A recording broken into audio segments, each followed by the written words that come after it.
নমস্কার, আমি সঙ্গীতা আর আজ নিয়ে এলাম শীতের সবজি দিয়ে বানানো একটা দারুণ স্বাদের সবজি পোলাওয়ের রেসিপি। প্রথমেই আমি 1 গ্লাস বাসমতি চালকে ভালো করে ধুয়ে ঘন্টাখানেক ভিজিয়ে রেখেছিলাম, এতে ভাতের দানাগুলো কিন্তু সুন্দর লম্বা লম্বা হয়ে যায়।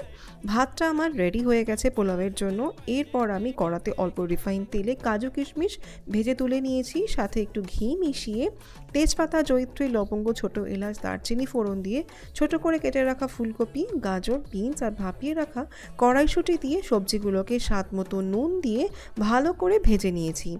যেহেতু পোলাও তাই স্বাদ মতো অল্প করে একটু চিনিও দিলাম। এরপর ঝরঝরে ভাতটাকে আমি দুবারে খুব ভালো করে সবজির সাথে মিশিয়ে নিয়েছি। ওপর থেকে ভেজে রাখা কাজু কিশমিশও দিয়ে দিলাম আর একটু পেঁয়াজের বেরেস্তা। পেঁয়াজের বেরেস্তাটা কিন্তু অপশনাল। এই কালারফুল শীতকালীন সবজির পোলাও কিন্তু এখন একদম রেডি। রেসিপিটা ভালো লাগলে ভিডিওতে একটা লাইক, শেয়ার আর চ্যানেলটিকে সাবস্ক্রাইব করে পাশে থাকবেন। Thanks for watching. বাই।